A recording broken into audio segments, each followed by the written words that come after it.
What is up guys, मेरा नाम है Shivam Chuneja. Welcome to the channel. आज के इस वीडियो में हम बात करेंगे 5 बिगिनर मिस्टेक्स के बारे में जो नए लोग हैं जो क्रिप्टो में घुस रहे हैं वो या तो करते हैं या कर सकते हैं। तो ये 5 मिस्टेक्स जो पूरा भी स्कैम वैम और ये सब का सीन चल रहा है, वहाँ से मैंने सोचा यार काफ़ी सारे लोगों ने बताया भी सिक्योरिटी का, आप बना दो वीडियो, बहुत सारे लोगों के क्वेश्चंस थे, तो उसको चीज़ को लेकर मैं आज इस वीडियो में एक्सप्लेन करना चाहता हूँ आप लोगों को कुछ ये 5 चीज़ें। इससे पहले कि हम वीडियो स्टार्ट करने का इस लाइक बटन पे मुक्का और सब्सक्राइब करना मत भूलिएगा। इसमें मैं आप लोगों को before we start the video guys मैं आप लोगों को एक चीज़ बताना चाहता हूँ। कोई भी मेरे नाम से आपको व्हाट्सएप करे, टेलीग्राम करे, कुछ भी करे, कभी भी उनका मत सुनो। मैं आपको ना ही वीडियोस में भी कॉल नहीं देता हूँ और टेलीग्राम पे भी मैं कोई कॉल नहीं देता हूँ आपको, अगर आपको सही में मालूम हो तो जो भी हो जाए, चाहे आप, क्योंकि अभी एक फेक टेलीग्राम चैनल भी निकल कर आया है जिसमें अपना फॉलोअर काउंट वैसे 7200 का है, पर उस टेलीग्राम चैनल पे जो फॉलोअर काउंट है गाइस वो फॉलोअर काउंट 7300 का है, पर आप उसके अगर व्यूज़ देखो तो वो व्यूज़ सिर्फ ऐसा 150-200 ऐसे ही व्यूज़ आते हैं। उसके पास नया चैनल है, उसने टेलीग्राम का जो हमारा असली टेलीग्राम का यूज़र नेम है गाइस, वो यूज़र नेम है शिवम चुनेजा फाइनेंस। उसने शिवम चुनेजा फाइनेंस 1 करके सेम प्रोफाइल पिक्चर लगा दिया, तो मैंने चेंज कर दिया है टेलीग्राम ग्रुप का नाम और उसके आगे असली यूज़र नेम शिवम चुनेजा फाइनेंस ऐसा मैंने टेलीग्राम का नाम डाल दिया है। आप टेलीग्राम कहीं से भी ज्वाइन करें तो सिर्फ और सिर्फ, मतलब कहीं से भी आपको ज्वाइन करना हो, सिर्फ और सिर्फ यूट्यूब के डिस्क्रिप्शन में, इस चैनल के, इस वीडियो के डिस्क्रिप्शन में दिए हुए लिंक से ज्वाइन करें और कहीं से भी टेलीग्राम ना ज्वाइन करें।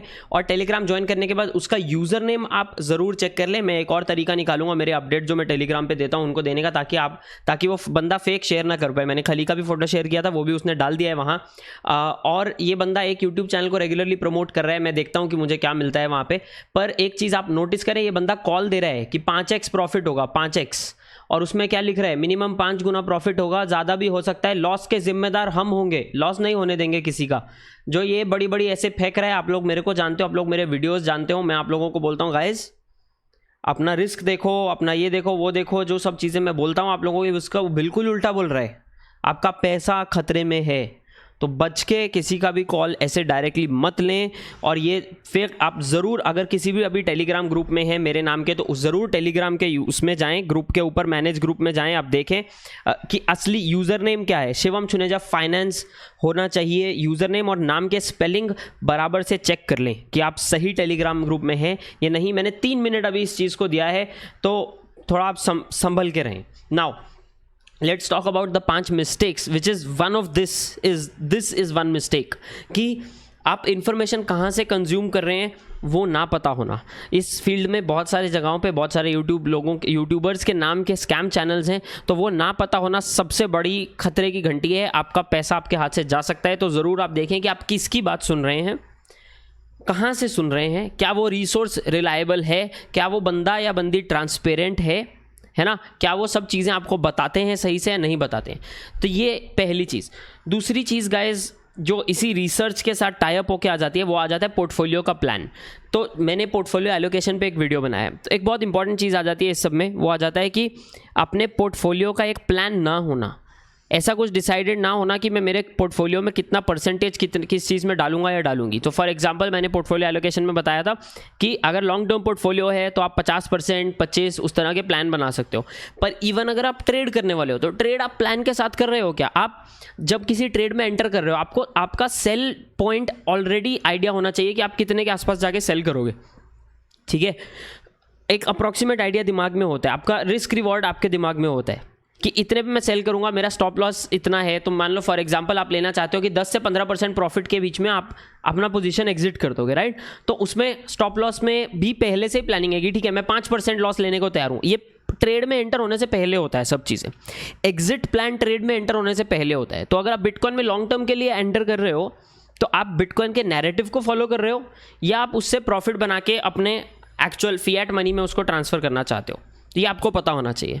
और कितने परसेंटेज पे आप उसको एग्जिट कर दोगे। फॉर एग्जांपल मैटिक वगैरह का, जैसे आपको मेरा फंडा पता है 100%, 101, 102% के आसपास पहुंचा कि मैं निकल लेता हूँ फर्स्ट गो में। सेकंड मैंने अगर दोबारा उस प्रॉफिट के बाद एंट्री ली है तो मैं 25 से 30% के प्रॉफिट में निकल लूँगा। उसके बाद फिर मैं वेट करूँगा एक अच्छा डिप आने का। तो ये प्लान पहले से होता है, एटलीस्ट मेरे पास होता है। अब ये अगर बहुत सारे बिगिनर्स मैंने सोचा देखा है कि नहीं करते, एंड इसकी वजह से क्या होता है, इसकी वजह से वो बहुत सारे ट्रेड्स लेते हैं। तो एक अच्छे ट्रेडर, जो मैंने कॉमन थ्रेड नोटिस किया है कि अच्छे ट्रेडर्स भी हैं, जो जिनको मैं भी जानता हूँ, वो लोग कंपैरेटिवली कम ट्रेड्स लेते हैं, हफ्ते का 2-3 ट्रेड लेते हैं नॉर्मली।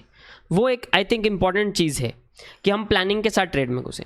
तीसरा गाइस, पैसा कहाँ से आना चाहिए? आप जो क्रिप्टो में डाल रहे हो, पैसा क्रिप्टो में वही डालो जो आप अफोर्ड कर सकते हो लूज़ करने का, या आपको 1 से 2 साल जिस पैसे की ज़रूरत नहीं है। मैंने बहुत नोटिस किया है कि लोग फोमो में आके ऑलमोस्ट टॉप के पास पैसा डाल देते हैं and now they are stuck. अब उनको वेट करना पड़ेगा क्योंकि मार्केट गिर गया है, वो 2-2 3-3 साल वेट करना पड़ेगा उनको एकदम ब्रेक इवन तक आने पे भी। बहुत बार कुछ कॉइन्स के साथ तो ये भी सिचुएशन है कि महीनों या साल, 1.5 साल, 2 साल भी वेट करना पड़ सकता है। तो मार्केट में उतना ही पैसा डालें जो अगर 90% भी गिर जाए, आपको कल सुबह निकाल के अपना घर का खर्चा वगैरह चलाने की जिससे ज़रूरत ना हो। ये बहुत ज़रूरी है। बहुत सारे लोग अपना इंपॉर्टेंट पैसा, कॉलेज का फ़ी, यहाँ का ये, वहाँ का वो, ऐसा डाल रहे हैं। This is very very risky. बहुत ज़्यादा वॉलेटाइल मार्केट है, specially crypto more so than stocks, but stocks में भी ये नहीं करना चाहिए। एंड इसी के बाजू में दूसरा एक पॉइंट आ जाता है, लोन लेके पैसा मत डालें। क्रेडिट कार्ड से लोन लेके ये सब मत ही करें तो अच्छा है। एंड पॉइंट सेम ही है यार इसमें कि आप पैसा नहीं निकाल पाओगे अगर ज़रूरत पड़ी तो, या फिर आपको लॉस खाना पड़ेगा उस टाइम पे। चौथा पॉइंट जो गाइस, या तीसरा पॉइंट रादर, इसमें जो आता है वो आता है फोमो और फड का। मैंने अभी जैसे कल वजीर एक्स वाला इशू हुआ, ठीक है, वजीर एक्स में आज सुबह से मैसेजेस आ रहे हैं कि WRX पंप हो रहा है, ले ले, WRX पंप हो रहा है, ले ले, ठीक है। परसों ये इशू हुआ, माय बैड। देन कल डोज वाला इशू हुआ। अभी डोज का सुबह से आ रहा है, मेरे पास ये कॉइन है, मैं इसको बेच के डोज ले लूँ, इसको बेच के डोज ले लूँ, अभी मैं डोज में घुस जाऊँ। डोज गाइस 30% अप चल रहा है या 25% अप चल रहा है, जो भी अभी उसका करंट प्राइस चल रहा है। Very risky. एक बार पंप हो गया उसके बाद आप क्यों एंटर? फोमो में एंटर करना ही नहीं है। अगर आपने न्यूज़ आने के बाद खरीद रहे हो मतलब आप गलती कर रहे हो। इसका बहुत अच्छा एग्जाम्पल मैंने सुबह के वीडियो में भी दिया था। SNL में क्या हुआ था? Buy the rumour, sell the news. Event आने से कुछ दिन पहले बेचना होता है। आप नोटिस करो, इनफैक्ट जब हम बात कर रहे थे डोज कॉइन के SNL इवेंट की, जिस दिन मैंने SNL का उस दिन लाइव भी किया था, मैंने वीडियो भी डाला था यूट्यूब पे, आप अगर वीडियो देखो SNL इवेंट वाला स्पेसिफिकली, उसमें मैंने मेंशन किया था। और उसके 2 दिन पहले से मैं मेंशन कर, गाइस मैं मेरा डोज बेच रहा हूँ, गाइस मैंने डोज क्लियर कर दिया है। मैंने बहुत लोगों को बताया था कि मैंने मेरा डोज क्लियर कर दिया है, मैंने मेरा डोज क्लियर कर दिया है। क्यों? क्योंकि मुझे पता है न्यूज़ इवेंट वाले दिन फोमो में जो लोग घुसेंगे, फिर एक सेल लोग अपना प्रॉफिट बुकिंग स्टार्ट करेंगे, तो वहाँ से और 100% बढ़ने का चांस मुश्किल है। तो क्या होता है, एक चीज़ बढ़ती है, मैं बोलता हूँ 40% बढ़ गई, लूँ कि नहीं लूँ, लूँ कि नहीं लूँ, इतने में मेरे सोचते सोचते 75% बढ़ जाती है। फिर मेरे को 4 लोग तब तक बोल देते हैं। तो जब तक आपको पंप का न्यूज़ आता है ना, तब तक जितना पंप आना था आ चुका होता है, ठीक है। अगर आप पहले स्लो, जब वो पूरा जो ठंडा था ना मार्केट, उस सिचुएशन में नहीं घुसे, तो फोमो करके पंप के बीच में घुसने का कोई मतलब नहीं है, ठीक है। वो पंप के बीच में घुसना मतलब बहुत ज़्यादा रिस्की है गाइस। पंप के बीच में घुसना और गिरते स्टॉक को या गिरते प्राइस को पकड़ना, तो गिरते प्राइस को पकड़ने को एक वो बोलते हैं कि ऐसा है कि जैसे किसी ने ऊपर से चाकू फेंक दिया, आप चाकू को नंगे हाथ से कैच करने की कोशिश कर रहे हो। बहुत ज़रूरी है फोमो में ना आए। दूसरा, इसी का बाजू वाला पार्ट आता है फड में ना आए। फड में क्या किया जाता है, जैसा मैं आज सुबह के वीडियो में ये भी मेंशन किया कि लोग, इंस्टीट्यूशंस, लोग न्यूज़ से डराते हैं ताकि हम हमारा जो क्रिप्टो है वो बेच दें और वो लोग सस्ते प्राइस पे उसको खरीद लें। नाउ फड 2-3 तरीके से क्रिएट किया जाता है, जिसमें से एक तो चीज़ हो गई कि उन्होंने आउटराइट सेल करना स्टार्ट करते हैं और वो लोग शॉर्ट करते हैं, ठीक है। और वो कुछ लोगों को स्पेसिफिक की सपोर्ट लेवल जो होते हैं वहाँ पे उनको पता होता है कि ये की सपोर्ट लेवल पे ना एक बड़ा चंक लोगों का स्टॉप लॉस लगा होगा, वो वहाँ तक उसका प्राइस लेके जाते हैं। वहाँ पे लिक्विडेट होना शुरू होते हैं लोग, तो धड़ धड़ धड़ धड़ धड़ धड़ और प्राइस गिरता है, लोगों की फट जाती है, आधे लोग वहीं पर डर के सेल कर देते हैं। उसके बाद क्या होता है, उसके बाद मार्केट ठंडा रखा जाता है। तो अगर आप अभी नोटिस करो, हर 2-3 दिन में जब 37.5 वाला वो लेवल आता है ना, तो कोई घटिया फालतू न्यूज़ आ जाती है जिसका कोई तुक नहीं है, ठीक है। वो JP मॉर्गन वाले कुछ डाल देंगे जिस पे उन्होंने 1.5-2 महीना पहले ही उन्होंने बोला था बिटकॉइन बहुत अच्छी चीज़ है, हम तो बिटकॉइन रिकमेंड कर रहे हैं। आज वो बोल रहे हैं बिटकॉइन नहीं रिकमेंड कर रहे। क्यों? क्योंकि उनके क्लाइंट्स का बाइंग अभी तक ख़त्म नहीं हुआ है। तो ये लोग उस तरह से एक ठंडा मौसम क्रिएट करेंगे, थोड़ा सा डाउन। फिर लोगों को लगा यार ये क्रिप्टो मार्केट तो कहीं नहीं जा रहा, छोड़ो पैसा निकाल लेते हैं, स्टॉक्स में जाते हैं, वेट कर लेते हैं, ये जाता ही नहीं है मार्केट, यहाँ तो कुछ नहीं है, बोर है ये मार्केट। बहुत लोगों ने बोला है बोर हो रहा है market. Boring market best market है खरीदने के लिए, पर वो बोरिंग मार्केट में जब आप निकाल लोगे फड़ाक, फिर पंप आएगा एक, जिसको फेक आउट भी हो सकता है या एक्चुअल ब्रेकआउट भी हो सकता है। तो ऐसे बहुत मैनिपुलेशन की जाती है। तो फड में आकर अच्छे कॉइन्स या अच्छे प्रोजेक्ट्स को बेचना बहुत लॉस पे कोई मतलब नहीं बनता। मतलब ही नहीं बनता है कि आप अपना बिटकॉइन 35,000 पे बेचो, अगर आपने 50 पे भी खरीदा तो बिटकॉइन ऐसी चीज़ है, क्योंकि अगर आप, मेरे दिमाग में क्या, अगर आपने बिटकॉइन खरीदा है मतलब आप लॉन्ग टर्म का सोच रहे हो, आप इस टेक्नोलॉजी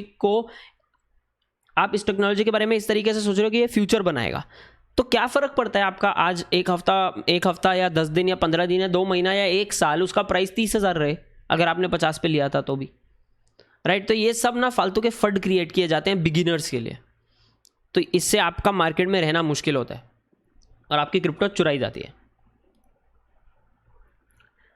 नेक्स्ट पॉइंट गाइज है सस्ते कॉइन लेना। ये मैं डे 1 से बोलता आया हूँ बहुत सारे लोगों को, क्योंकि मैं हमेशा कमेंट देखता हूँ और लोग बोलते हैं सर हमें कोई सस्ते कॉइन बताओ, विंक, BTT और ऐसे जितने कॉइन्स हैं जो पैसों में मिल रहे हैं। और आई डोंट नो ये फंडा कहाँ से आया है, क्योंकि मैंने कुछ लोगों को बोलते सुना सर इनका क्वांटिटी ज़्यादा होगा ना, तो ये जब 1 रुपया जाएगा तो मेरा प्रॉफिट बहुत होगा। ऐसा नहीं होता, ऐसे मार्केट काम नहीं करती।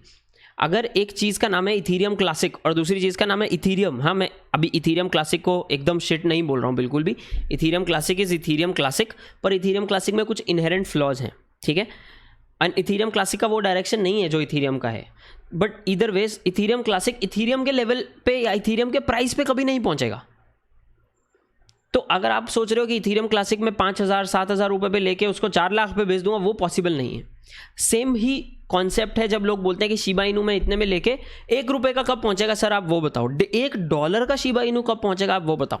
आप कैलकुलेट करो शिबा इनू के टोकन कितने हैं। शिबा इनू को अगर $1 का भी छोड़ो, 1 रुपये का भी होना है तो भी बिटकॉइन से 3 या 4 गुना बड़ा होना पड़ेगा उसको, बिटकॉइन से 4 गुना बड़ा होना पड़ेगा। और बिटकॉइन से 4 गुना बड़ा मतलब पूरी क्रिप्टो मार्केट से 2 गुना बड़ा मिनिमम। कैसे पॉसिबल है? ये कैलकुलेशन कोई नहीं करता, ठीक है। तो सस्ते कॉइन का मतलब होता है अच्छा, ऐसा बिल्कुल नहीं है।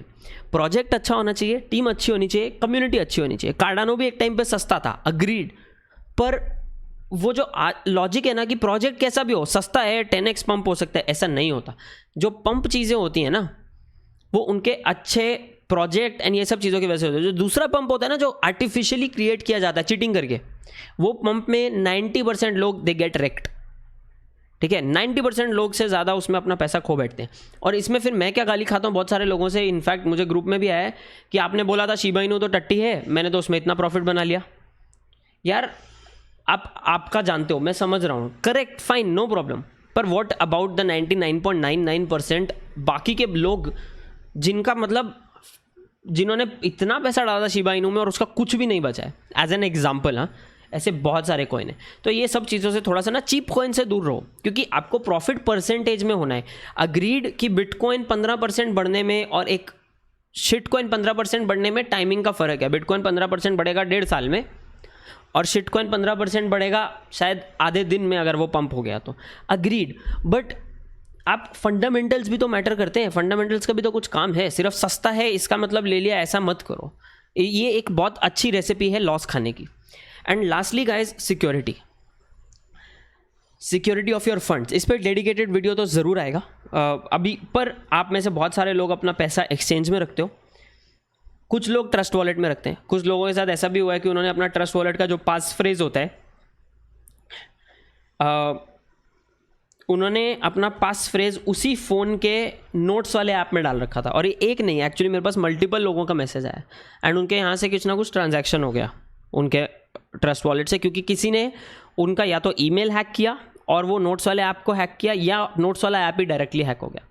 तो जो आपका एक्सचेंज हो या ट्रस्ट वॉलेट हो या मेटामास्क वॉलेट हो, उसमें 2-3 चीज़ें आपको करनी है। नंबर 1, एक्सचेंज वगैरह में तो 3 फैक्टर ऑथेंटिकेशन आजकल चलने लगा है, ठीक है। नॉर्मली होता है 2FA। तो 2FA में आपको फ़ोन पे ईमेल आता है, सॉरी फ़ोन पे OTP आता है और गूगल ऑथेंटिकेटर पे भी आपको कोड आता है। 3FA में क्या है, 3FA में आपको आपके फ़ोन पे कोड आएगा, कुछ भी ट्रांजैक्शन करना है ना फ़ोन पे कोड आएगा, आपके ईमेल पे कोड आएगा और आपके फ़ोन के गूगल ट्रांसलेट में कोड आएगा। तो आप जो फ़ोन नंबर यूजुअली यूज़ करते हो या तो वो मत यूज़ करो, या गूगल ऑथेंटिकेटर जो आप यूज़ कर रहे हो उसके लिए अलग फ़ोन यूज़ करो जो सिर्फ क्रिप्टो के लिए है, जो इंटरनेट से आप कनेक्ट ना करो तो बेटर है। इंटरनेट से कनेक्ट कर लिया, जो भी करना था इंस्टॉल कर लिया, बंद कर दो इंटरनेट उसका फ़ोन का, और वो नंबर किसी को मत दो। बहुत ज़रूरी है ये 3 फैक्टर ऑथेंटिकेशन तो ऑन रखो जहाँ जहाँ जो एक्सचेंजेस आपको प्रोवाइड करते हैं, बाइनेंस फॉर एग्जांपल, ठीक है। और जो लोग नहीं प्रोवाइड करते वो 2 फैक्टर ऑथेंटिकेशन तो प्रोवाइड करते ही हैं। तीसरा, आपका जो प्राइवेट की है या आपका पास फ्रेज है, वो आप ही के पास होना चाहिए और वो पेन से एक कागज़ पे लिखा होना चाहिए। वो किसी भी डिजिटल मीडियम में, फ़ोन पे नोट, उसका फ़ोटो व्हाट्सएप कर लिया, खुद को ईमेल कर लिया, अपने कंप्यूटर में डाल लिया, डेस्कटॉप पे डाल लिया, कुछ नहीं करना है। क्योंकि ये जो कंप्यूटर वगैरह जो चीज़ें हैं जो इंटरनेट से कनेक्ट होती है बहुत ईजिली हैक होती हैं। आप में से बहुत सारे लोग पाई नेटवर्क यूज़ करते हो फॉर एग्जांपल, बहुत सारे लोगों ने पूछा भी है। पाई नेटवर्क वालों का भी डेटा का एक न्यूज़ आया था कि शायद उनका डेटा हैक हुआ है, सोचो। और उसमें उन्होंने फ़ोन से एड्रेस वगैरह काफ़ी कुछ ऐसा उन्होंने बोला था कि चोरी किया गया है। तो मान लो आपके फ़ोन में एक ऐप है, ऐप ऐसे कोई पाई वगैरह टाइप का कोई ऐप कर लिया है जो एक्चुअली हैक करता है। अभी वो पाई वाली न्यूज़ कितनी सच्ची है मुझे मालूम नहीं, बट एग्जाम्पल के लिए लेते हैं, पाई में से सच में हैक हुआ था, ठीक है। तो ये सच में जो हैक हुआ है उसमें सोचो आपने अपने फ़ोन में ये कीज़ रख रखी हैं और आपका 25, 30, 40 लाख का आपका पोर्टफोलियो है और वो हैक में आपकी कीज़ निकल गई, 5 सेकंड में आपका पैसा गायब हो जाएगा और कुछ नहीं कर सकते। क्रिप्टो में पैसा गया तो गया, crypto is not like a bank. Phone करोगे, पुलिस कंप्लेंट लिखवाओगे, कुछ नहीं हो सकता। इसलिए मैं बार बार हर वीडियो में स्कैमर्स पे 1, 2, 3 मिनट लगा रहा हूँ, क्योंकि एक बार पैसा गया गाइस, कोई कुछ नहीं कर पाएगा। बहुत ज़रूरी है। और फिर कोई मतलब मैं भी कुछ नहीं कर सकता इस केस में। मैं क्या कर सकता हूँ, ज़्यादा से ज़्यादा इनको रिपोर्ट कर सकता हूँ, आप लोगों के साथ शेयर कर सकता हूँ। पर उसके बाद भी अगर आप लोग ध्यान से नहीं देखते हो कि आप कौन से टेलीग्राम पे हो, किसकी बात सुन रहे हो, अपना दिमाग लगा रहे हो क्या, ये 5x का प्रॉफिट ओवरनाइट देंगे, व्हाट इज़ दिस बुलशिट। अगर आपको लगता है ये बुलशिट असली है, आपको ओवरनाइट 5x प्रॉफिट हो सकता है और होगा, तो फिर भाई क्रिप्टो मार्केट में आप लॉस करोगे यार। तो इस सब चीज़ों का हमें ध्यान देना है। ये बिगिनर मिस्टेक्स हैं जो क्रिप्टो मार्केट में लोग आते ही घुसते ही कुछ कुछ करते हैं। अभी इसमें ऑफ कोर्स आप लोगों के बहुत सारे लोगों के डाउट्स हैं कि कौन सा एक्सचेंज यूज़ किया जाए जो सिक्योर है। मैं मेरा पर्सनल आप लोगों को बता देता हूँ, बाइनेंस अच्छा है, हॉबी अच्छा है। इनफैक्ट विद अगर हैक वगैरह भी होता है तो एक इंश्योरेंस वाला पॉइंट आ जाता है कि आपको आपका क्रिप्टो वापस मिलता है, बट वो लंबा प्रोसीजर है। बट हैक वैक के चक्कर में मतलब आप अपना सिक्योरिटी पूरा लगा के चलो, ठीक है। बाइनेंस अच्छा है, हॉबी अच्छा है, ये दो अच्छे हैं जो नॉन इंडियन आप बोल सकते हो, इंटरनेशनल वो हैं जिनकी लिक्विडिटी वगैरह अच्छी है, तो आपको प्राइस जो ग्लोबल प्राइस है वो मिल जाएगा। फिर जहाँ तक बात की जाए इंडियन एक्सचेंजेस की, BitBNS मैं खुद यूज़ करता हूँ इन टर्म्स ऑफ SIP, ठीक है। और थोड़ा बहुत अगर मुझे पैसा डालना है बिटकॉइन इथेरियम में, मैं वहाँ से डाल देता हूँ। इंडियन एक्सचेंज में मतलब एक्सक्लूसिवली अभी यूज़ नहीं कर रहा। उसके अलावा WazirX में यूज़ करता था, थोड़ा बहुत अभी होल्डिंग है जो मैं WazirX से ट्रांसफ़र नहीं कर पा रहा हूँ। बाइनेंस पे फॉर एग्जांपल लाइटकॉइन वगैरह है, I will keep it there, unfortunately मेरे पास वो ऑप्शन नहीं है। फिर ज़ेप्पे भी एक ऑप्शन है जो मैं यूज़ करता हूँ, बट ज़ेप्पे पे आपको वो कॉइन्स नहीं मिलेंगे ज़्यादा। ज़ेप्पे पे आपको वही गिने चुने 7-8 कॉइन मिलेंगे, बट मेरे टाइप के बंदे के लिए ज़ेप्पे भी अच्छा है। तो ये कुछ एक्सचेंजेस है जो मैं यूज़ करता हूँ। अब इसमें से कुछ लोगों के मेरे पास अफिलिएट लिंक हैं जो आप अगर क्लिक करके अकाउंट बनाते हो तो मैं उससे कुछ प्रॉफिट बनाता हूँ, आपको कुछ कुछ मिलता है, बट मुझे यूजुअली उसका एक प्रॉफिट होता ही होता है। तो वो रेफरल लिंक भी डिस्क्रिप्शन में, नहीं तो मैंने आपको नाम बताई दी, आप डायरेक्ट भी जा सकते हो। तो ये चीज़ों का ध्यान रखना है। इसमें मैं किसी एक दिन थोड़ा टाइम लेके इंडिविजुअली ये जो 5 चीज़ें हैं इनके ऊपर भी एक सीरीज़ क्रिएट करना चाहता हूँ, ताकि बिगिनर्स थोड़ा अपना पैसा लॉस करवाने से बचें एंड उनको एकदम ऐसा बड़े बड़े धक्के ना लगे मार्केट एंटर करते हुए। एंड गाइज एज ऑलवेज एक तो वीडियो हम करेंगे रैप अप, ये स्कैमर से बच के रहें। टेलीग्राम सिर्फ और सिर्फ यूट्यूब के डिस्क्रिप्शन में दिए गए लिंक से ज्वाइन करें और कहीं से भी मत ज्वाइन करें। और ज्वाइन करने के बाद ऊपर जाकर यूज़र नेम उस टेलीग्राम चैनल का ज़रूर चेक कर लें, शिवम छुनेजा फाइनेंस, SHIVAMCHUNEJA फाइनेंस, यही यूज़र नेम होना चाहिए, इसके अलावा कुछ भी नहीं होगा। एंड प्लीज़ प्लीज़ प्लीज़ किसी को भी अपना क्रिप्टो अपना पैसा मत दें, मेरे नाम से, मेरे टीम के नाम से, किसी भी यूट्यूबर के नाम से, किसी को कुछ ज़रूरत नहीं है, किसी को भी आप ऐसा पैसा मत दें। और ये सब कॉल्स में आप मत पड़े, ये सब चीज़ों में प्लीज़ ध्यान रखें। This is Shivam signing off and as always guys अगर आपने लाइक बटन पे मुक्का नहीं मारा है तो वो ज़रूर कर देना और सब्सक्राइब पे क्लिक करना मत भूलना। मैं आप लोगों को मिलूंगा अगले वीडियो में, तब तक के लिए चाओ।